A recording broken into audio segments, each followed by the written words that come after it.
Che, qué quilombo este libro, mirá. Te lo resumo como si estuviéramos tomando unas birras en un bar de Palermo, ¿dale?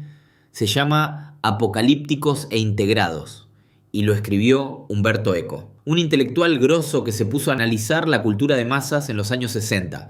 Pero no te imagines algo aburrido, porque el tipo le mete mucha onda y te hace pensar un montón. Básicamente, Eco plantea que hay dos tipos de personas cuando se enfrentan a la cultura de masas. Ponele, la tele, las revistas, el cine. Los apocalípticos son esos que ven todo mal, que piensan que la cultura de masas es una porquería, que arruina todo, que es el fin del mundo para la cultura de verdad. Estos tipos creen que la cultura posta es solo para unos pocos elegidos, los intelectuales, los que entienden de arte. Para ellos, que todo el mundo tenga acceso a la cultura es una aberración, un desastre. Los integrados son los que ven todo con onda, que piensan que la cultura de masas es genial, porque acerca la cultura a todo el mundo. Estos chabones se entusiasman con la tele, los diarios y las historietas, porque creen que así la gente aprende cosas y se hace más culta. No les importa si la cultura viene de arriba o de abajo, solo les importa que llegue a todos. Eco se da cuenta que meter a la gente en estas dos categorías es una simplificación, pero le sirve para arrancar a analizar el tema. El tipo no se casa con ninguna postura y le da palo a los dos bandos. Los niveles de la cultura. El chabón también habla de que hay 3 niveles de cultura: alta, media y baja. Pero ojo, no es que uno sea mejor que otro, solo son distintos. La cultura alta es la de los intelectuales, la del arte difícil, la que pocos entienden.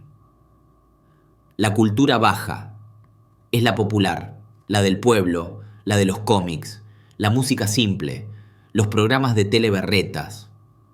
La cultura media, o mid-cult, es la que pretende ser alta pero no llega, la que se disfraza de cultura posta pero en realidad es un producto comercial para las masas.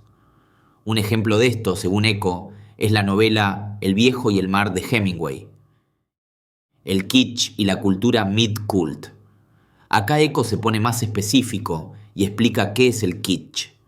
Según él, es una forma de arte berreta, que solo busca emocionar fácil, sin profundidad, que repite fórmulas y lugares comunes.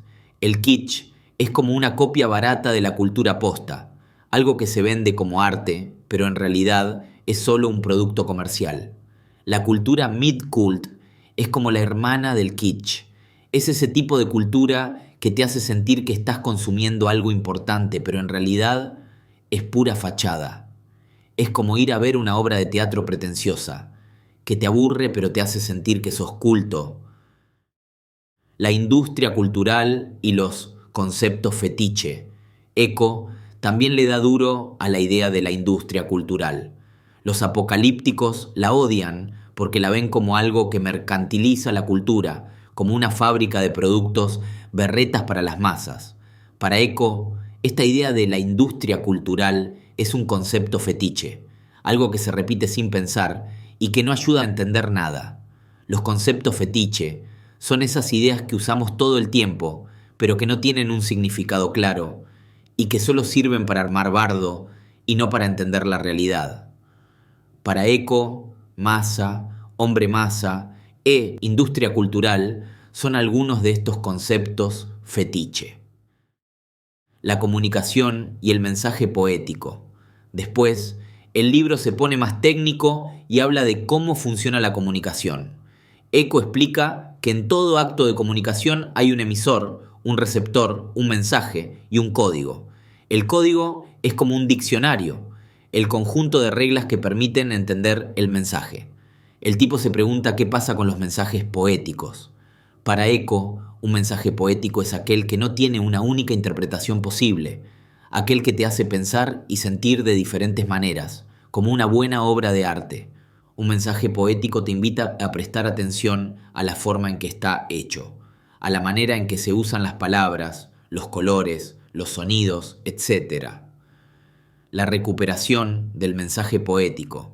Eco también explica que a veces los mensajes poéticos se consumen, es decir, que se vuelven repetitivos y pierden su capacidad de sorprendernos.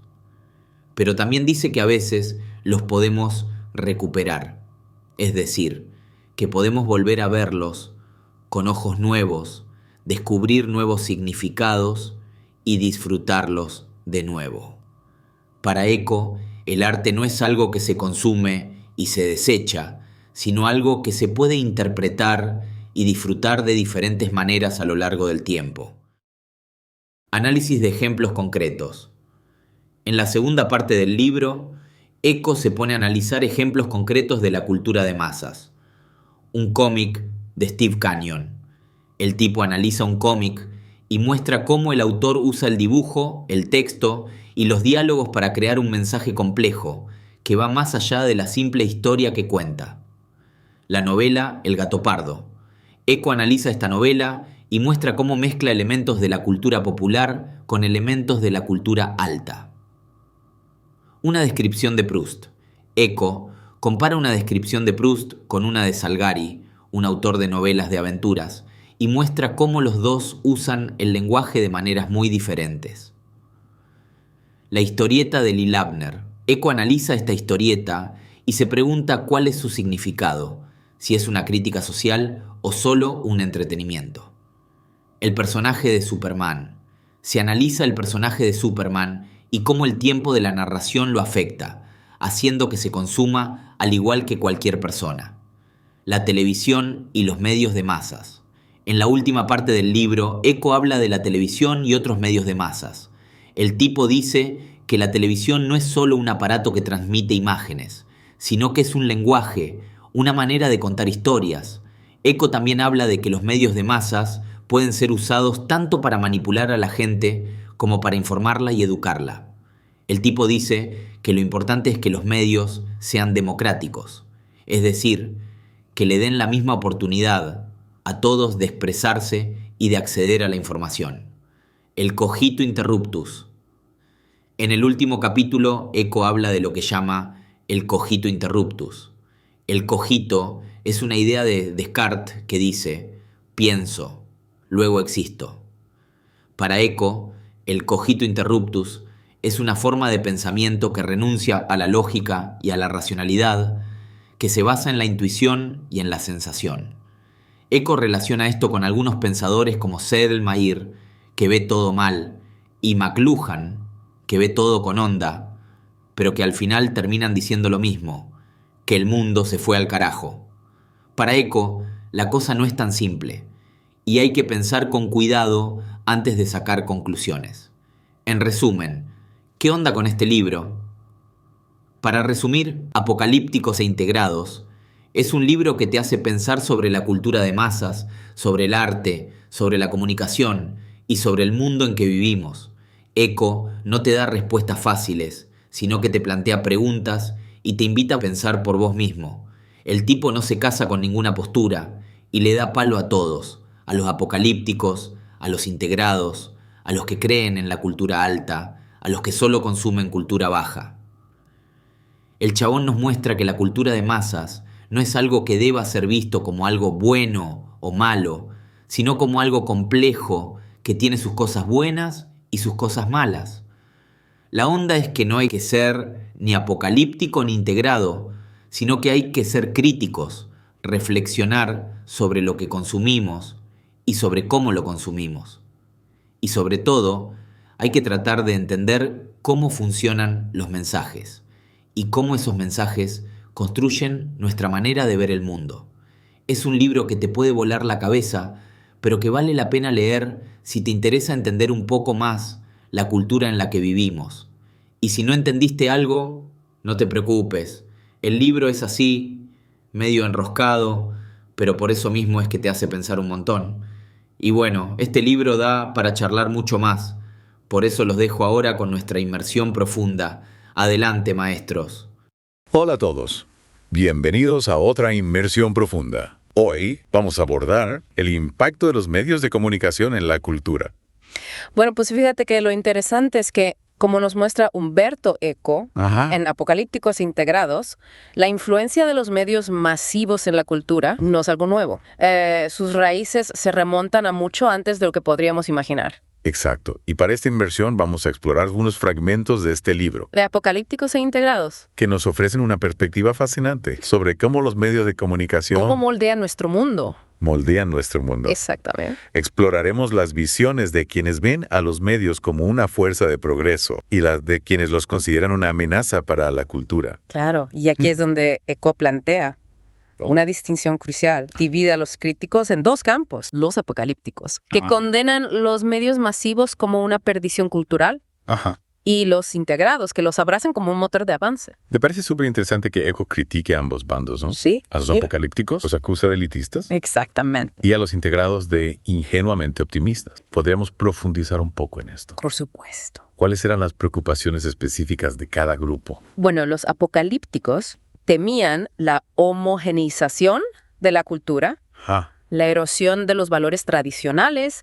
y el potencial de manipulación a través de los medios. Para ellos, representaban una amenaza a la rigurosidad intelectual y a la expresión artística genuina. Entiendo. Por otro lado, los integrados veían en los medios una herramienta para la educación, la comunicación y el progreso social. Interesante. Una forma de democratizar el conocimiento Sí, y tender puentes entre culturas. Es como si ambos tuvieran puntos válidos, Claro. aunque desde perspectivas totalmente opuestas. ¿Crees que esas preocupaciones estaban justificadas en su momento Bueno, y siguen siendo relevantes en la era digital? esa es una pregunta que cada uno debe responderse a sí mismo. Claro. Pero sin duda es algo que vale la pena considerar. Totalmente. Ahora bien, adentrémonos en uno de los conceptos más fascinantes que explora Eco.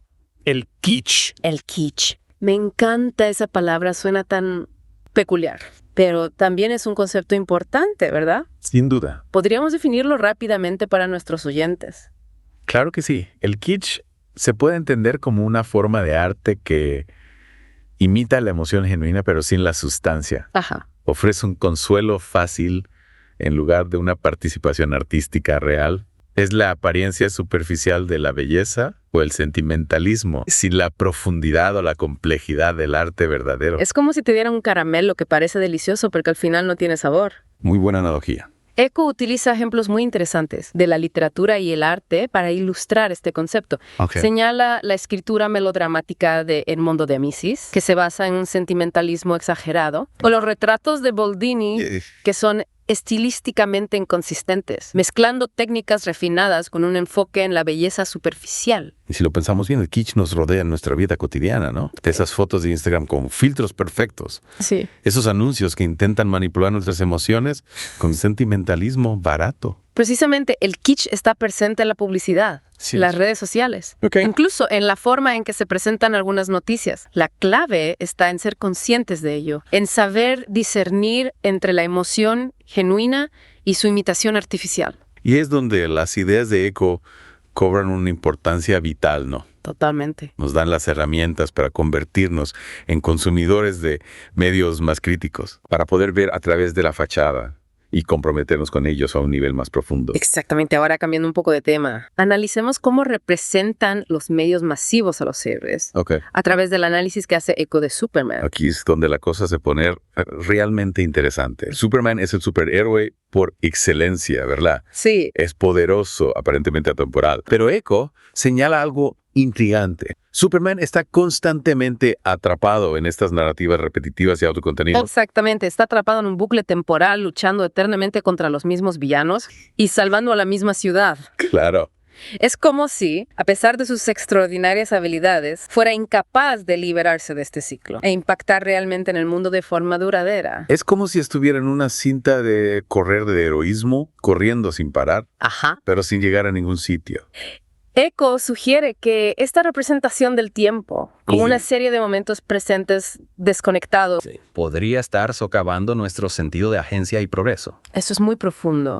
Es como si nos estuvieran condicionando a enfocarnos en lo inmediato y a perder de vista el panorama general. ¿Crees que de alguna manera esto se relaciona con la forma en que consumimos entretenimiento hoy en día? Es posible. Con las series que tienen temporadas interminables, Sí. las precuelas, las secuelas, nos estará costando más pensar a largo plazo por culpa de esto. Es una pregunta muy interesante. La forma en que consumimos entretenimiento ha cambiado drásticamente en los últimos años. Es importante reflexionar sobre cómo esto podría estar afectando nuestra percepción del tiempo, Totalmente. esa capacidad de atención y nuestra forma de relacionarnos con el mundo. Totalmente. Y hablando de formatos, pasemos ahora al análisis que hace Eco de los cómics, a los que considera poseedores de una naturaleza dual. Capaces tanto de innovación Sí. como de homogeneización. Eco utiliza el ejemplo de Steve Canyon, Ah, una tira cómica muy popular en su época. ok. Para ilustrar este punto, muestra cómo la tira, aunque introduce elementos estilísticos originales y narrativas atractivas, también se basa en formas de narración predigerida, Ajá. estandarizadas. Es decir, que los cómics pueden ser innovadores en su estilo y a la vez caer en fórmulas repetitivas en cuanto a la historia que cuentan. Exacto. ¿Crees que todos los cómics están destinados a caer en esta trampa de la fórmula y la repetición? Bueno, no necesariamente. ¿Hay algún ejemplo, especialmente en los cómics o novelas gráficas contemporáneas, que rompa con esta tendencia? Por supuesto que sí. ¿Cómo cuáles? Hay innumerables ejemplos de cómics y novelas gráficas que empujan los límites de la narración y la expresión artística. Wow. De hecho, el medio se ha vuelto increíblemente diverso, abarcando una amplia gama de géneros. Estilos y perspectivas. Y en esto, Eco también se fija en Peanuts. Esa tira cómica tan querida con Charlie Brown, Snoopy y toda la pandilla. Así. A simple vista parece un cómic infantil más. Sí. Pero Eco lo analiza con una profundidad sorprendente. Es verdad, Peanuts es un clásico. Ajá. Pero nunca lo había pensado desde ese punto de vista. ¿Qué es lo que encuentra tan fascinante Eco en este cómic? Eco argumenta que Peanuts refleja las ansiedades de los adultos Ok. a través de la lente de la infancia. Ya veo. Combina el humor con un comentario social muy perspicaz. Ahora que lo dices, recuerdo que esos personajes, a pesar de ser niños, Sí. se enfrentan a situaciones que nos hacen reflexionar a todos sin importar la edad. Exactamente. La soledad, el fracaso, la búsqueda de la pertenencia. Exactamente. Eco establece un paralelismo entre Charles M. Schulz, el creador de Peanuts, Sí. y George Herman, creador de Crazy Cat. Otra tira cómica conocida por su profundidad filosófica y artística, Ya. destaca su capacidad compartida para mezclar el humor con observaciones profundas sobre la naturaleza humana Ok. y la sociedad. Es fascinante cómo a través de personajes aparentemente simples se pueden explorar temas tan complejos. Exacto. ¿Has notado este tipo de comentario en otras obras de arte dirigidas a los niños? Es algo que vale la pena tener en cuenta. A menudo lo que parece simple en la superficie puede ser sorprendentemente complejo y sugerente. Totalmente. Pero volviendo a los cómics que rompen con la fórmula, pensemos en las novelas gráficas Vea. como Maus, de Art Spiegelman, Ok. o de Persepolis, de Marjane Satrapi.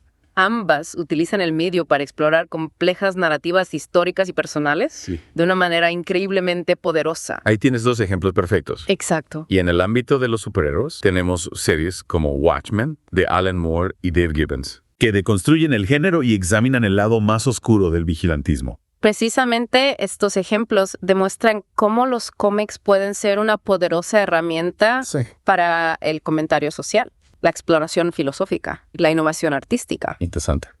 Desafían las convenciones, Ya veo. subvierten las expectativas y abordan temas complejos de una manera que otros medios a menudo no logran. Y todo esto nos lleva de nuevo a la idea principal de Eco. Los medios de comunicación en todas sus formas tienen un impacto enorme en nuestra cultura. Sí, hemos visto como los medios de comunicación, desde la imprenta hasta Internet, Ajá. han moldeado profundamente nuestra cultura. Totalmente. Son una fuerza que puede democratizar el conocimiento, pero también homogeneizar los gustos. Claro. Pueden ofrecer una ventana a mundos diferentes, Exacto. pero también crear cámaras de eco que refuerzan nuestras creencias existentes. Es una verdadera arma de doble filo. Y por eso Eco nos insta a ser consumidores activos y críticos. Exactamente. Él creía que al comprender las estructuras y técnicas de la comunicación de masas, podemos desarrollar una relación más consciente y crítica con los medios que consumimos. Entonces no se trata de rechazar los medios de comunicación por completo, sino de interactuar con ellos de forma reflexiva, Ajá. crítica y consciente de su potencial influencia. Eso nos lleva a una reflexión final. Sí. Algo que te invitamos a considerar, dado que la tecnología y los medios de comunicación están en constante evolución. Ajá. ¿Cómo podemos aplicar las ideas de Eco para navegar por las complejidades de nuestro propio panorama mediático. Esa es la pregunta del millón. Del millón. Y es una pregunta que teníamos que explorar más a fondo. Por supuesto.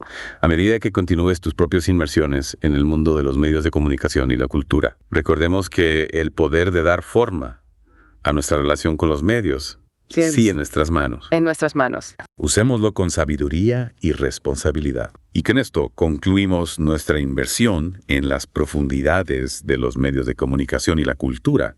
Gracias por acompañarnos en esta aventura intelectual. Ha sido un placer. Esperamos que este viaje les haya inspirado a cuestionar y comprometerse con el mundo que les rodea de una manera más consciente y crítica. Es una pregunta que exige nuestra atención constante. Sí. Mientras navegamos por este panorama en constante cambio, es esencial recordar que tenemos el poder de moldear nuestra relación con los medios.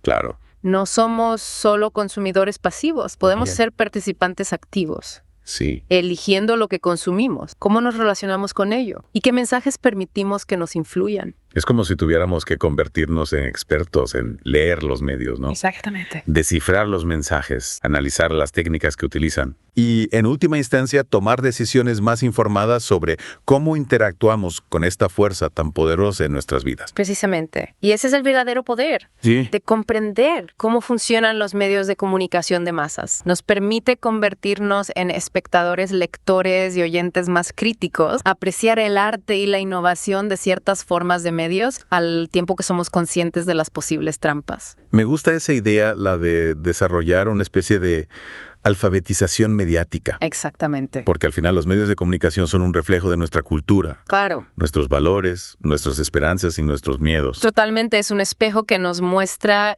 quiénes somos, tanto individual como colectivamente. Exacto. Al examinar críticamente los medios de comunicación, también nos estamos examinando a nosotros mismos. Es un viaje de autodescubrimiento, tanto como una exploración del mundo que nos rodea. Exacto, y eso es lo que hace que esta exploración sea tan fascinante e importante. No se trata solo de entender películas, programas de televisión o cómics, sino de comprendernos a nosotros mismos y a la sociedad en la que vivimos. Bueno, queridos exploradores, con esto llegamos al final de nuestra inmersión en las profundidades de los medios de comunicación y la cultura. Ha sido un placer. Esperamos que esta conversación les haya dado nuevas herramientas para analizar el mundo que les rodea. Recuerden, el poder de dar forma a nuestra relación con los medios está en nuestras manos. Utilicémoslo con sabiduría y responsabilidad. Sigan cuestionando y participando en el mundo que les rodea de una manera crítica y reflexiva. Hasta la próxima inversión. Muchas gracias, maestros, y gracias a vos por haber llegado al final de este antilibro. Si te gustó, déjanos un like, un comentario y, por supuesto, suscríbete para más libros densos explicados en fácil. Hasta la próxima. Chau.